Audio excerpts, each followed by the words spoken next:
হাতে বিশাল, চোখে অনিশ্চিত ভবিষ্যতের কান্না। 11 বছরের দীর্ঘ প্রেমের পর বিয়ের দাবিতে প্রেমিকের দুয়ারে ধর্নায় বসেছেন এক তরুণী। ভালোবাসার টানে আগের সংসার ছেড়ে আজ তিনি সব হারিয়ে নিঃস্ব।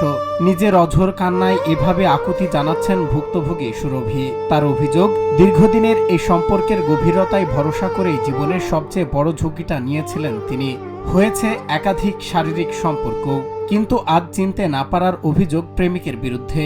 আমার বিয়ের প্রলোভন দেখিয়ে আমার সাথে সম্পর্ক করে আমার সংসার চালাতে বিয়ে করবো বলে বিদেশ বলছে, আসে আমি বিয়ে করবো, বিদেশে টাকা করে বিয়ে। ও ফোনেও কথা বলছে, টাকা পয়সাও দিচ্ছে। তো কালও বলছে বিয়ে করবে, শুধু আজকে সবার চাপে বলতেছে বিয়ে করবে।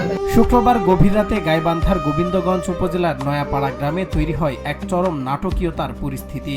সৌদি প্রবাসী রাশেদুল ইসলামের বাড়িতে গিয়ে অবস্থান নেন সুরভি, যার পর থেকে গোটা এলাকায় নেমে আসে তীব্র চাঞ্চল্য। সুরভির দাবি, 11 বছর ধরে চলে আসা সম্পর্কের জেরে শারীরিক সম্পর্ক গড়ে উঠেছিল এবং প্রেমিক রাশিদুলের কারণেই তিনি তার আগের সংসার ভাঙতে বাধ্য হয়েছেন।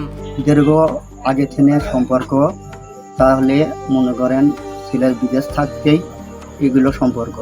সে মোবাইলে জানবের পায়া বা মোবাইলে চিটিং দেখিয়ে তার স্বামী তাকে ডিভোর্স দিছে। তবে সুরভির এমন গুরুতর অভিযোগ সম্পূর্ণ অস্বীকার করেছেন অভিযুক্ত প্রেমিক রাশেদুল ইসলাম।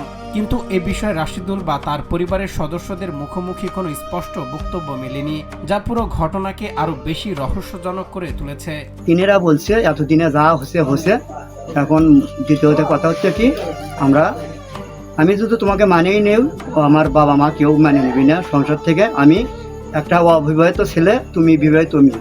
জীবনের শেষ ভরসাটুকু নিয়ে বিশাল হাতে নামা এই তরুণী কি অবশেষে তার অধিকার ও বিচার পাবেন, নাকি 11 বছরের সম্পর্কটা বিষয় মিশে গিয়ে আরেকটি শেষ না হওয়ার গল্প হয়ে রয়ে যাবে?